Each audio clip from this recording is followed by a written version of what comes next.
is Rory O'Toole. And my name is Matt Schultz.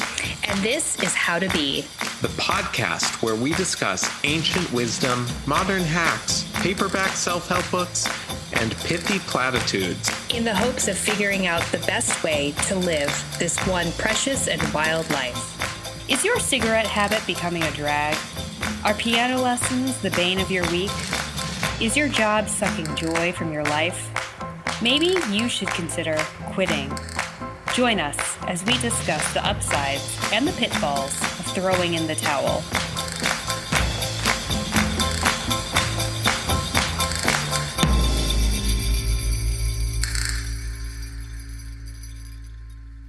Hello, Rory. Hello, Matthew. We're both in bed right now. Yeah, recording from bed. Not the same bed. No, that would be weird. That's a good idea for a podcast, though. Like a Both good in gimmick. bed? That's Yeah. The bed pod? I have not been able to get out of bed today. I've done a lot of work from the bed because when I really don't want to do something, I'm not saying I don't want to be doing the podcast right now. That's what it sounds like. When I really don't want to do something, I do it from bed. Because then I go, at least I'm in bed. Do you go to the gym in your bed? No, but I always wished I could do push-ups in bed. Yeah, that's hard. Yeah, it's like that would really be something. Mm-hmm. No, but I did my newsletter. I did my work for the paper. I did some homework. I responded to emails. I did a lot from bed today, and it's not very comfortable, but it's safe. I have like a real proper bed office. Like I have this pillow that's like a real work from bed pillow, you know? Mm-hmm. You should get one of those. Well, I have one stuffy pillow and one slushy pillow. No, but mine's like a full, like, it's like has arms on it. It's like a chair pillow. Oh, yeah, I used to have one of those. Yeah, they're great. A boyfriend pillow, pillow? a husband pillow, whatever they're called. I don't know why they're called that, though. My boyfriend has never sat behind me and provided back support. But now you have your new bed. Yeah. And you can be in bed now. I'm wondering if I should return this bed. You don't like? Oh, please. Why? Well, it's a company. It's like an Israeli version of Casper, so they do the free return, and it's not quite firm enough. I want firmer. No, Matt. I can't. I realize that I'm very opposite of society and my opinions of bed. The softer, the better. When I'm sitting in bed, I don't want my butt sinking below my legs. My butt is like 20 feet below my knees right now. Yeah, like how is that comfortable? I am so comfortable. I am on a cloud. This is what heaven is like. You think sitting on a cloud is like sitting on a piece of wood? I want to plywood sit on the top crest of the cloud and have my legs on a lower tuffet. No, so that oh my God. Hips are angled downwards. No, heaven isn't, back support. Heaven is back support. No, heaven is. You think heaven has no back support? You don't need it in heaven. You just get to feel. Well, you need it here. But that's the thing, We're talking about the platonic ideal now. Exactly. No, it's too soft. I need structure. Well, I asked our friend Gordon if he could stay at my apartment for one night to watch my cats while Sam and I are both out of town. And I was like, but you will have to stay in my bed, which my bed's my favorite thing in the world. And he was like, you have the bed from hell. And I was like, no, I actually have a bed that was dropped down from heaven. Yeah, but we're not ready for it, us mortals. I just can't believe that no one else agrees with me. Yeah, you don't like that. You don't like being on a different page. Yeah, like everyone wants these low, firm platform beds, and I want like the mushiest, softest, tallest. Highest. Tallest bed. This bed's quite tall too, and I hate it. Get me down from here. Who wants to be down with the The creepies and the crawlies. There are no creepies and Oh yeah, crawlies. you've never seen a bug in your apartment ever? Bugs can get high and they can get low. They can get high. They are low. No, they're often on a wall. No, they come in via floor. They feel safest on the floor. If they must, they will climb on a wall, which is not where I put my bed. It's in the direct center of the room, surrounded by a ring of fire. Yeah. Anyways, we're not here to talk about beds today, but we're talking about something that is spiritually connected to the bed. Because the bed is where we go to give up. We're talking about quitting, and the bed is where we go to quit each day. Mm-hmm. Yeah. When we say, I'm done with this one. That was enough. Enough. Taylor Armstrong enough, as my favorite podcaster, Danny Pellegrino, says. Not quite aware. I am a little bit aware of that reference, but not the. It's a Real Housewives. Yeah. Yeah, I remember Taylor. So yeah, every day at a certain point, you go, enough. Get me out of this thing, this day. Yeah, this day. You lie down on a bed, you close your eyes, you go into a strange hypnotic trance for anywhere from 7 to 13 hours, depending on who you are. And then you wake up and you do it all over again. And this is, that's life, baby. Mm-hmm. But that's also not quite what we're talking about. What are we talking about, Roar? We're talking about quitting. So, in our culture, I think it's very revered if you stick something out. Like we're constantly told that like it's very important to, follow through with things. And in one sense, I really do believe that. And in a very big sense, as I said, our society tells us that. But on the flip side, we get mixed messages, as we often do with our values in society. We're told to, take it easy. It's not always worth it. You have to take care of yourself first. And if that means quitting something, throwing in the towel, you should do that too. So that push and pull, I'm trying to figure out, where's the balance? Where's the value in quitting? And another reason why I want to do this topic is because I consider you one of the all-time great quitters. You will really throw in the towel if something isn't serving you. And I admire that a lot. I love to quit. I find it really, really liberating. I'm not doing this anymore. I'm out. Yeah, like for example, when Matt was living in Boston, he had a car and he got into a situation where he was driving. We've talked about this before. I don't think we have. I don't think it ever made it to the pod, did it? To the actual ep? I think it did. I'm not looking for a he quit his carpool situation. He's not looking for a carpool situation. Wasn't working for me. Wasn't working, so he got out. Yeah. Made some enemies. What other quits have you done recently? I quit smoking. You quit smoking? That took a long time.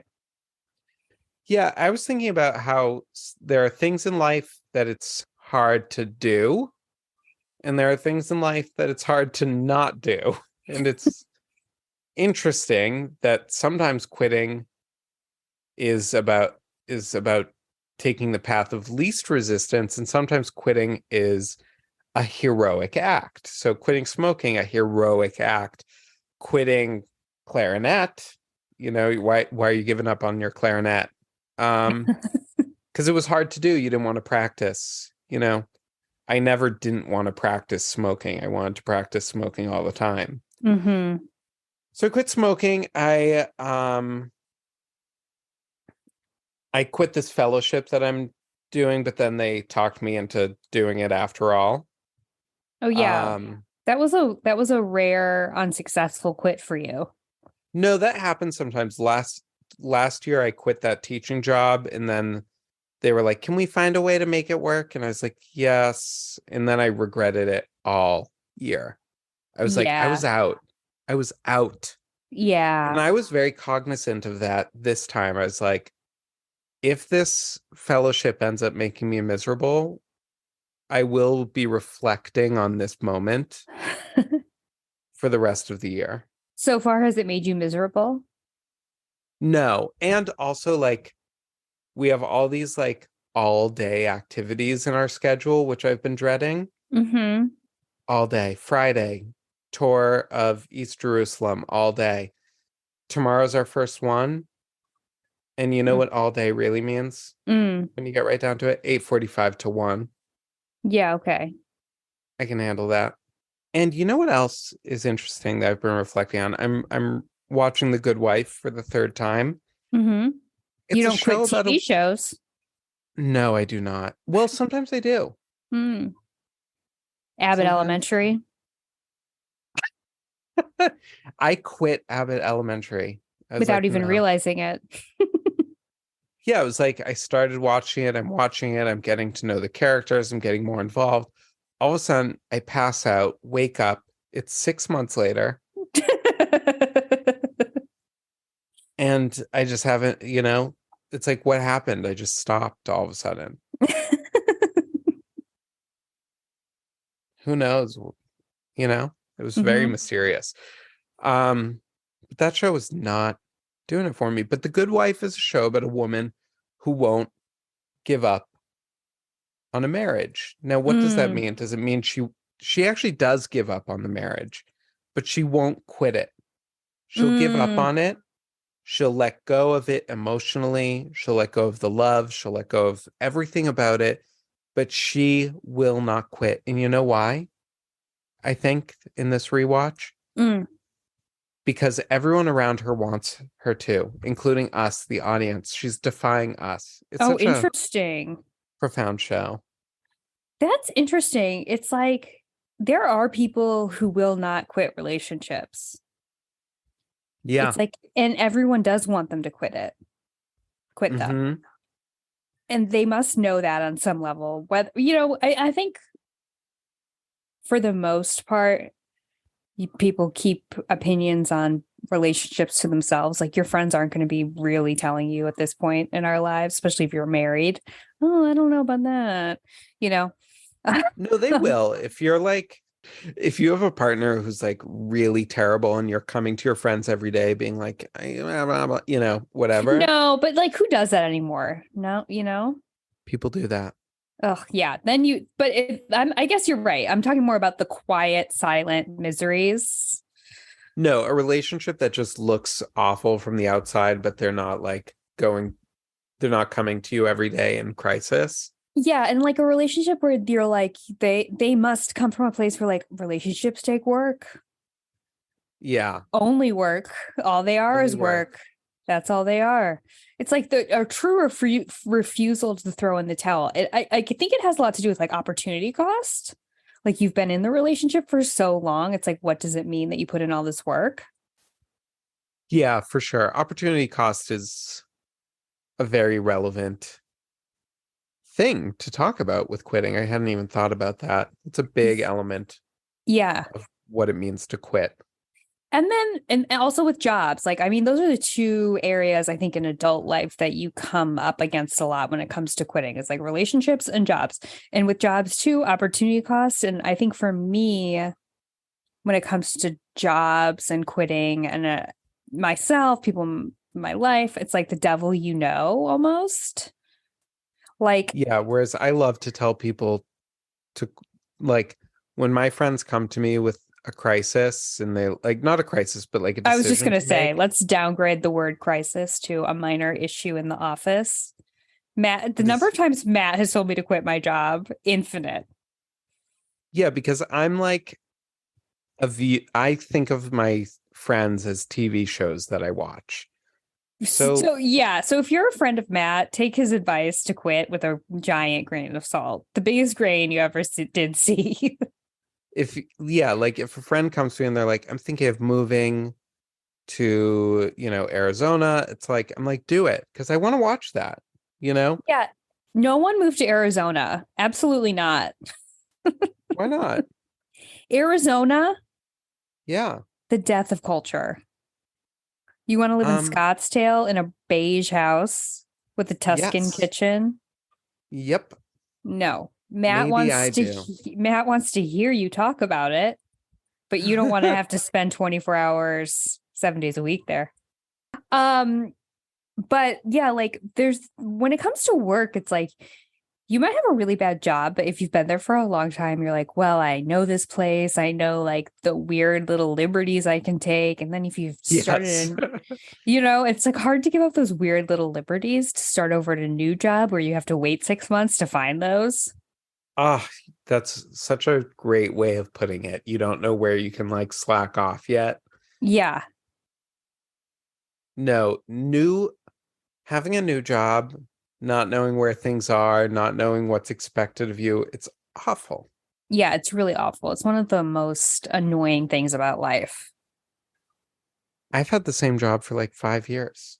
Yeah, you have. That's one thing you don't quit. This one job. This one job I've just had for eternity. You've quit a lot of jobs, but not this one. Have I quit a lot? I mean, yeah, it's like when you leave a job, you quit it. Yeah, exactly. I mean, you've never been fired or downsized or laid off, have you? No. Yeah. Man, being fired. I would cry if I was fired. 100%. I'd feel so bad about myself. Yeah. I'd feel awful. So, yeah, it's like I've quit. I think how miserable do we want to make ourselves and for what? Mm-hmm. What's the trade-off? Yeah. And my when I quit that job last year that I ended up going back to, huge mistake, as I already said. Rafi, my roommate, he encouraged me to make that quit. He's very pro quit also. Mm-hmm. And he'll quit when he needs to or when he wants to. Mm-hmm. And, Roar, let's talk about quitting and parenting because you and I, we feel we have a little difference of opinion on this matter. Yeah, and let it be known neither of us have children. We are children, though. That's true. Children of God, children of parents. Yeah, that's true. We were both children once. I think raised in a similar household when it came to this matter of, are you allowed to quit your activities? Yeah, exactly. And in my house, it was start any instrument you want, quit it. Pick it up, quit it. Pick it up, quit it. I was like much of a quitter, actually, now that I'm reflecting. But I wasn't very committed. I did quit piano, but that was because that was like the only thing I really quit. I was in bell choir for 5 years. Okay. What the hell is bell choir? It's just bells. Yeah. I gave up my recess for 5 years to play bells. How do you play a bell? You just shake it? No, they're like, and I was bad at it. Sounds like something that's hard to be good at. You've never seen a bell choir? It's probably pretty much Christian. Are the bells like that? No. But they're like slat bells, actually. I don't really want to get into it. It's a mallet, actually, a mallet instrument that you hold in your hand.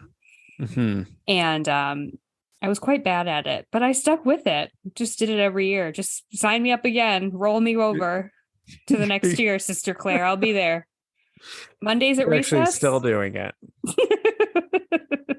That's where you've been sneaking off to. My mom heavily encouraged me to quit Girl Scouts, though. She actually told me I couldn't do it anymore. Really? Why? Good question. One I've never been able to get the answer to. Just didn't like it for you. Didn't like it for me. But yeah, it's like, I don't think that you should. I'm a little bit more, I think, loosey-goosey with this. I'm not, a strict person in life in general. And so if you want to quit something, if you start an instrument, I think that the dedicated will self-select, even as a child. Yeah, but what about you? What about you, Roar, as a parent? Do you want to be I'm not driving you to drum unless you're serious about it. Oh, you think you have to drive people places? That's how in my childhood, signing up for something meant a chore for the parents. My mommy had to drive me to drum lessons. But how far could that have possibly been? Doesn't matter. You have to get up. A lot of what I did took place in one building, my school. You know what I mean? Yeah. I guess that's true. No, you're right. As the parent, it's like and the expense. And the expense. Agreed. That money could be going to Paramount Plus. Everyone's favorite streaming channel. That's true. Or every lesson is a subscription service. But you'd be surprised that these parents like really project their own selves onto their kids' activities. It's like they're more invested in their kids in this soccer game. Hello, welcome to parenting. That's so embarrassing. Yeah, I mean, but don't you think it would be nice, like, if it was like what you said is true, like the dedicated will self-select. If you really want to be good at music, you'll persevere, you won't quit. But like a lot of kids will just quit because it's hard and you think you're going to be able to play a song right away and you can't. Don't you think it'd be nice if it was like more like the 19th century where like not just the dedicated musicians, but everyone could make a watercolor painting. Everyone could dab at their paints and play a song on the piano. You know, people had skills. People learned how to do things. Yeah. It's kind of nice. But that was like their core of their education. Well, if you ask me, let's drop everything else. Let's just do a nice watercolor. Yeah. I mean, I would get rid of a lot of classes if I was running the school board. Right. Switch out trigonometry for pianoforte. Yeah. A nice soprano voice singing in the parlor after dinner. Yeah, I mean, and do we even really need English? We definitely don't need to diagram sentences. No, I think just have all the kids read 2 books each semester, and they're doing better than any adult. The thing is with also like really when we go hard with kids on like learning taking these activities, it's like to what end? Like they play the clarinet, but if they aren't dedicated themselves, if they don't self-select, they're never going to be like, to what end? Like they're not going to be in the New York Philharmonic. That is so GM of you, Roar. That's such a gross modern way of thinking. No. Let me finish. Pleasure. That's what I was going to say. So if there's no pleasure in it for them as a child while they're doing it, why are we forcing them to do it? Pleasure later. It's not fun at first. Where's the pleasure? Hard. When has an adult ever picked up a clarinet for fun on a rainy Thursday afternoon? My stepmom plays piano. Yeah, on piano. A rainy afternoon. Sure, piano. Some activities lend themselves better to this than others, is all I'm saying. Well, yeah, I definitely think that we should be encouraging kids to play piano. No French horn. Unless they're like on fire for it. Yeah, exactly. That's what I'm saying. Yeah. The only thing that you should force them to stick with is something people pull out their guitars all the time. That's a thing people do. Yeah, but we don't really need more guitarists, but sure.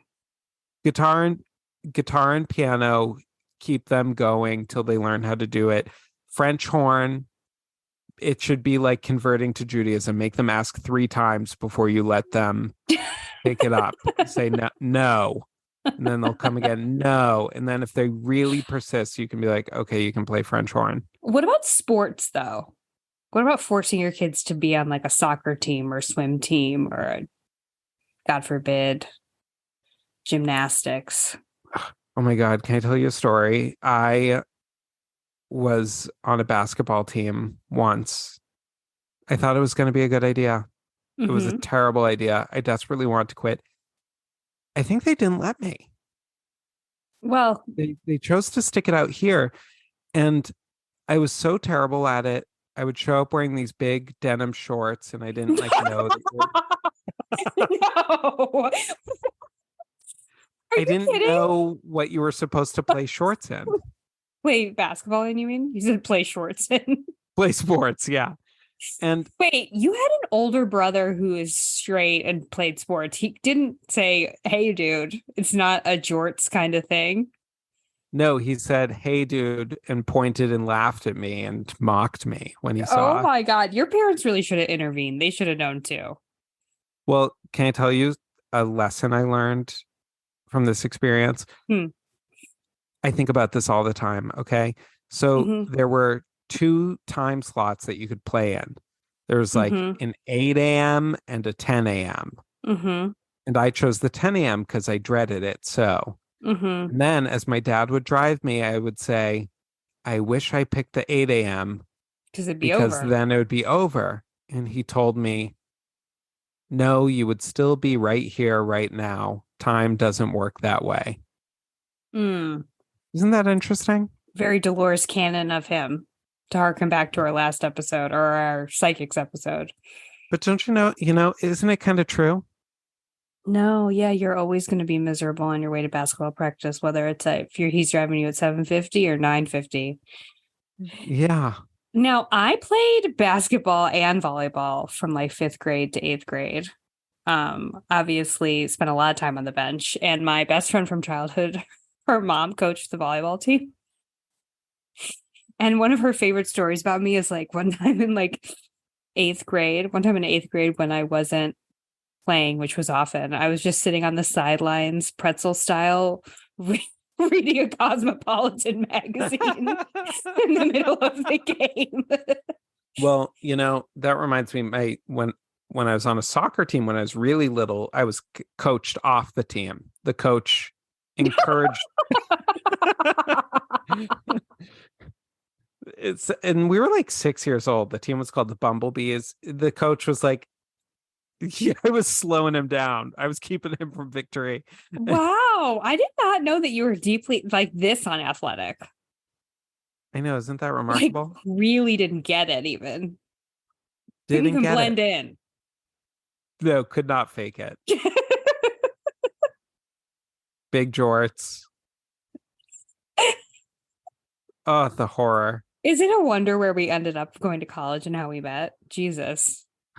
These paths are carved for us so early in life. Anyway, it makes a lot of sense. If you're a parent, I think you should if your kid does, you should do like a minor, like if your kid signs up for a school play, I think you should make them finish it out. If the commitment is less than a year, it's a season and they're not suffering too greatly, like they're not, having panic attacks or anything about it, just make them finish it. What do you think? Yeah. Don't make them play clarinet for 10 years because, to what end?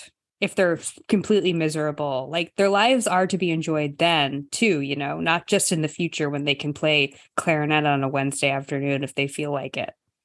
For sure. I just think you should keep them with it until they actually have some skill, because it sucks until you have some skill. So you can't even really tell if you like it. Right. That's the problem. You can't even really tell if you like it until you've invested a little. In our modern society, our GM society does not. We live in a fast feedback loop. Sure. Instruments are slow feedback loop. But you would never get good at basketball is the thing. So you also have to be aware of that as a parent. Yeah. And that was it was just a mistake. And ditto for me. It was just a mistake. That was an aberration. Moving right along. Overquitting. What's overquitting? How would you define overquitting? Well, we discussed there's 2 kinds of overquitting. There's people who love to quit. Let me quit coffee. Let me quit meat. Let me quit. I'm like this. You kind of are. Yeah. Quitting is deprivation. Like you feel like quitting is almost like it's a form of morality. Yes. It's deep righteousness. I mean, there's the long religious tradition of deprivation and sacrifice and suffering, which I don't know where that comes from religiously. I guess they do it a lot in the Bible. Do they? Do they? Does Jesus 40 days one time? Is that it? That's a long time to go without food or water in a desert. Okay, one time, and I have to quit coffee for the rest of my life. But, Wouldn't you rather go 40 days versus forever? no, because some people, and I shouldn't even say some people, me. It's like when you are vibing with like a quit that you think is going to shape up your life. You're doing that right joyful. now. You're doing that right now too. You think you've quit social media. I have quit social media. Yeah. You always jump to the new identity, which James Clear says you should do. So maybe you're in the right place. I love how you're in dialogue with our other episodes. Yeah. No, so I read Digital Minimalism, as I think mentioned already. And yeah, I have not really been using social media. I mean, I use it when I need to promote some of my work. I use it for very practical reasons, but I'm really not on it. And I'm thrilled. I feel I'm in the rush of a good quit right now. I look at people on the street with their nose in their phones. Okay, and I'm it's been less than a month, people. Okay, and he's already this righteous. He looks at other people with their nose in their phones. I'm like, says, I used to be one of you. Look up at the world, people. Look at the world. Wake up, sheeple. You know what I was thinking about, though, is like, okay, to be someone who doesn't use your phone all the time and doesn't use social media, it's like you're Buddha, okay? In our society, someone who doesn't use social media and isn't constantly on their phone is Buddha. We assume that people who can manage to do this are somehow enlightened, that their life is so present and rich. But like when you think to like the 80s when just everyone was like that. Yeah. It's not like we so don't assume that all of them were like living a very like in touch life, you know? I guess it's like relative to how like countercultural you can be, like how unengaged with the current culture you are. Yeah, like when Thoreau talks about like wanting to be more connected to life, I'm like, you all were. You didn't have TV. Like life was you were all so deeply connected. The idea of his quote unquote technology that he wanted to cast off is so like embarrassing that he thought that was technology. Yeah, what technology was he talking about even? I don't know. He didn't have cars. The chimney?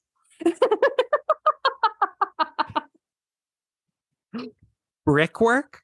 Like he was like, this brickwork. I want a wooden house again.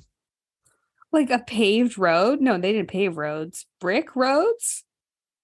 Anyway, yeah, but quitting is deprivation. The problem with like that is like, well, it's like a paradox, you know? It's the high you get. Yeah, it's like a substance. Exactly. Quitting is, you can be addicted to quitting. Exactly. It's just a replacement. Yeah, so people at our age, you know, we're in our mid 30s, people in our age like to quit drinking. They like to, if you get to our age and you're already sober, it's like coffee is really the only place left to go. There's nothing I hate more than an adult who doesn't drink coffee. You know, it also annoys me. I'm like, are you a fucking baby? Are you a little baby? Up. You're an adult. Adults drink coffee. Get used to it. Now, I was speaking to I'm a friend surprised you on the haven't given up phone. coffee yet. I know it's shocking. I think about it sometimes, but then I'm like, no, Have you ever done it? no, I've never given up coffee. Honestly, if you do give up coffee, like don't even tell me because I will be so mad. Like, do That's not part tell of why I me. don't quit. It Why? would annoy you too much. Like, why give up coffee? Like, what is the virtue of no coffee, by the way? Just being someone who says I don't drink coffee? Yeah, I mean, I guess the idea is that you're just fine. You don't need like this substance all the time just to function. Oh, you mean like the way you can never, there's no, you need to breathe, right? It's like you can't, you're not, you need to eat food, you need to drink water. What's the harm of adding coffee?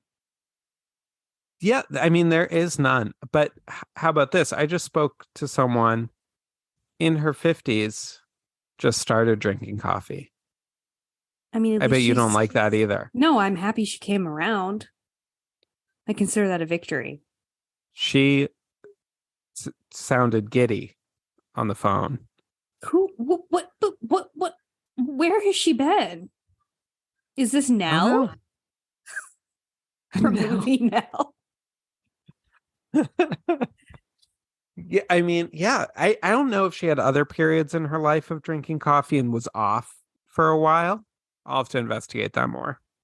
But there was another form of overquitting Yes. that you wanted to talk about. Yes. There's people, especially like when you get to your 30s, there's certain people who are like planters, which we talk about, which like Oh, me, yeah. like I'm a planter. I've been in my apartment for 7 years. I've been at my job for essentially 5.5 years. There's like a slight change, but I really plant. But then there are people who are constantly changing up their lives. Like they cannot they're not on a track. Like they can't find a track. And it's sort of enticing to people like me, or can be enticing to people like me. We To call those leapers. see these There's leapers. planters who There's- plant, yeah. and there's leapers who leap. Who Okay, that's leap the forward. paradigm. And of Yeah. course, Matt's always Or telling backward. everyone to take a leap. When you're an adult who's sort of constantly quitting and starting new things, I think your life can feel, the downside, I think, is that your life can feel a little unmoored. And in a way, you don't get to enjoy your life to the fullest extent because you're sort of constantly in this transition, which isn't always the most comfortable place to be. But maybe if you're a leaper, you are sort of addicted to that transitional phase. Well, do you feel like this is your life? Like that you're living your life, or do you feel like your life will start at some undisclosed point in the future? I 100% feel like I'm living my life. Really, I don't feel like I'm living my life. And I think it's because I leap a lot and I'm like, this isn't my home. This is not my beautiful wife. I'm like, what is this my home? I just live here. No, I think I had a perspective shift in my like early 30s, actually, which was like my life is just my day. And that's why I feel like I'm living my life. Oh, I really wish I felt like I was living my life. How do I do it? Your life is just your day. Like this day or just every day? It's just today. Yeah, like it's just your day to day. Like I'm not future oriented. You Yeah, must know that about me. Like I don't talk about my future a lot, do I? No, but I don't think I do either, but I think about it a lot. I don't think about it and I do not talk about it. I do not live in the future in any way. If anything, I live more in the past. Hmm. Do I? Yes. I also like vaguely believe that the future, like sometimes I'm like, someday when I'm Prime Minister of Israel, like my like visions for Oh, my own future are like really unmoored from reality too, almost like a child's. yeah. I was just going to say, what? Anything could happen. I mean, when you talk to someone who's in their 50s and they're like, oh, yeah, when I lived in Peru, and you're like, you lived Exactly. in Peru? But the thing is that You are accumulating those experiences because you're living your life, and you know what I mean? Sure, you know, and but yeah, for some reason I don't quite feel like I'm living it, and I do feel like it has something to do with all the leaping. Like No, I don't think it does. no, No, because we have a friend and I get the impression she doesn't feel like she's living her life because she's constantly fantasizing about where she's going to go next. We'd have to ask her, but yeah, but then it's like maybe, you know, you can plant but not plant with your mind. well, that is the thing. That is the thing. It's like, are you really present for your, and who would want to? Yeah, I mean, some people are constantly disassociating.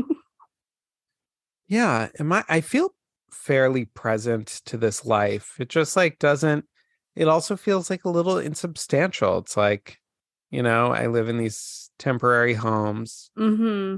I'm single, childless. I'm a student still. Yeah. Being a Well, student okay. lends an air of unreality to one's life. Yeah, I totally understand. I mean, that's deeply, that's bridge work right there. Bridgework. You're bridging yourself. So Yeah. that makes sense. But yeah, I feel like I have an apartment I'll never leave, an apartment, a vortex of an apartment that I can never get out of. I'm trapped in. Hmm. A career, Yeah. a partner that'll stay the same, not changing Mhm. him out. What could change? What could my life look like? Ooh, Different. someone's daring the universe.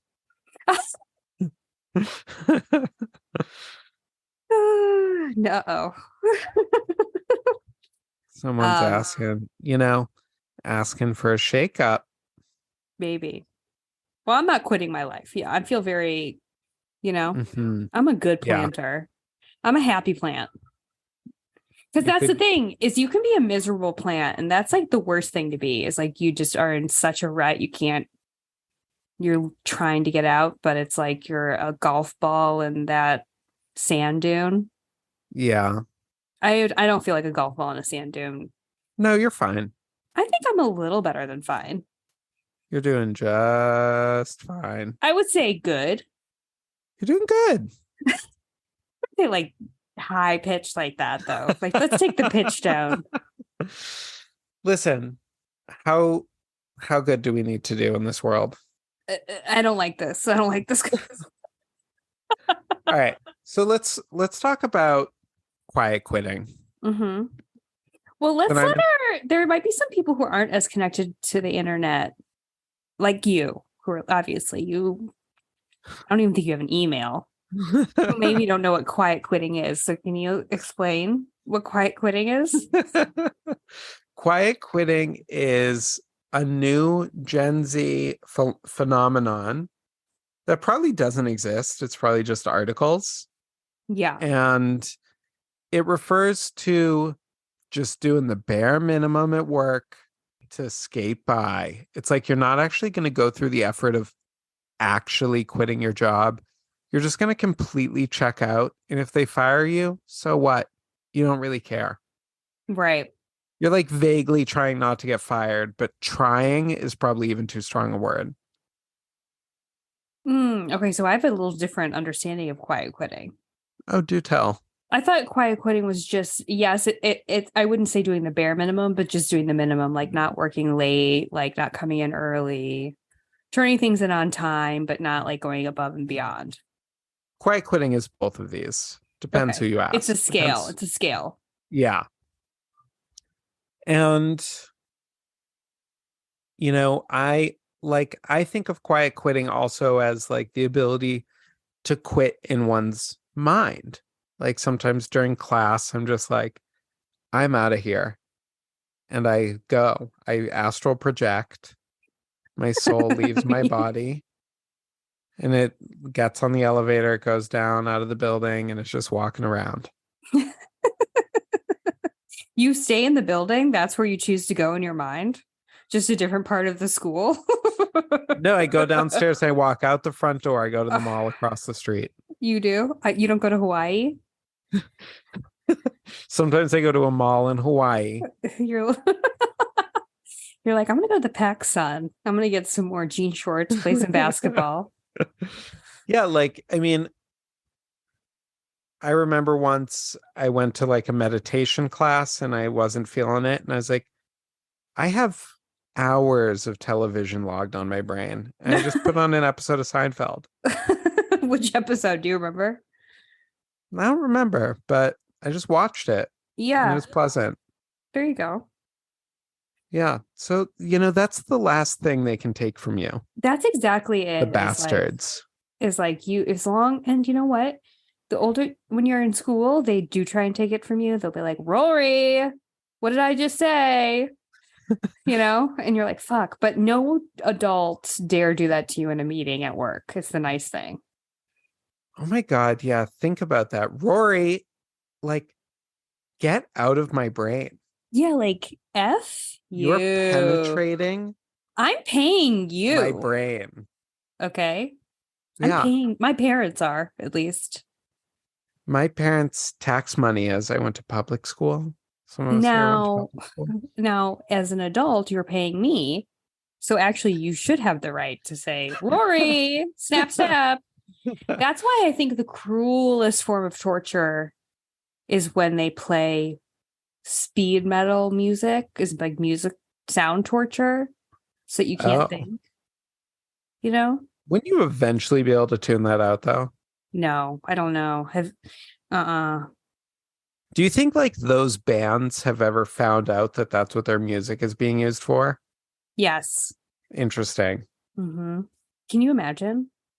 You, of all people, like the fact that you're even considering that you'd be okay with it, someone who isn't okay with even the slightest noise disturbance. I know. I hate noise. Like, are you absolutely kidding me? You're like, hate... oh, please, you can tune out anything. That's the way you're looking right now. I hate any and all noise. Is the truth. Ambient noise just ruins your whole day. Yeah, the honking outside my window. I think I have to move apartments because too many people honk their horns out there. Yeah, and the klezmer music. The klezmer music that comes on occasionally. Yeah, there we go again. Quitting this apartment, possibly. Yeah, I mean, that's a good place to be, though. I mean, sometimes it's good to be in transition if you have a shitty life. It sucks if you're like really stuck in a life and you can't get out, can't quit it. That's why I think having kids is so scary, because it's like the one thing you really can't quit in life. Yeah, that's interesting. I mean, yeah, I think once you have them, you don't really want to quit them. It becomes a little inconceivable to you. But definitely that is something like, I felt very scared about doing this program that I'm in because it's 5 years. I was like, wow, I'm really going to like commit the next 5 years of my life to something. Like that's such a big deal. But when you have kids, you're really committing the next kind of 30 years of your life because you have one and then you have another, and Oh, it's your whole life. I don't think you ever do you think your parents feel like they just cut you loose ever in the world? I think they're on their own journeys at this point, and it's like not all about the kids. It's not all about the kids, but it's like, I think kids are low on the list of like daily concerns. Daily concerns. Do you think you get to the top of the prayer list? The top of the prayer list? Yeah. What is that? Well, the list of people your parents pray for before bed. Duh. Do you know anyone who prays before bed other than me? My dad. Oh, okay. And my mom meditates, which is kind of like a prayer. Kind of. I'm sure she thinks about me. There's another thing I quit. I have not kept up my meditation practice since I moved here. Well, we all can't be perfect like me. You're still meditating? Yeah. Daily? No, probably like 5 days a week. I need to get back on it. Anyway, big transitions are hard to keep things going. Great time to quit things. Well, to harken back to our habits episode, he mentioned that. He was like, transitions are a really hard time to keep up a habit or a really good time to break a habit. Okay, so are we done with quitting? I think we're ready to quit quitting. So, in closing, I would just like to say I think that the great challenge, it's a great challenge in life. A challenge unique to human beings to know when it's time to sort of move on from something or when it's time to stick something out. Yeah, animals don't quit. No. Well, what about like birds migrating north and south? Do you think they're like, we could give it one more day? Yeah, I wonder what the thought process is. The crows, they communicate. They have little conversations. I bet they chat about that. No, they don't migrate though, do they? Honey, should we head back up north today? I don't know. It's still pretty nice here. Yeah. Kids are doing really well. Yeah. But I also think that, most of us lean towards one, being a leaper or being a planter. And maybe we should examine that within ourselves and ask ourselves, is that serving us? And, should we try and incorporate the other one a little bit more into our lives, incorporate a little yin to our yang? Yin to our yang. Yeah. What Can did I you say? yin to our yang? And That's I mean, a common mistake. That's a great time to contact a psychic. Yeah. My friend looking for a Sophia lead. got a chart reading Oh, yeah. from like a witch in some town the other day. I might go also. I feel like I need a little psychic guidance right now. I'm really pro quitting. Quit everything. Don't do that. You'll feel unmoored. You'll look back and your life will just be a series of starts and stops. Your motto is quit everything besides the clarinet if you're 11 years old. Yes. No, I think you should follow your heart. And if your heart says quit, quit. But if you're a parent and your kid's heart says quit, don't let them, because you're not the one who has to suffer through the lessons. They are. And then so you can take that on for them, and then they'll have a cool skill.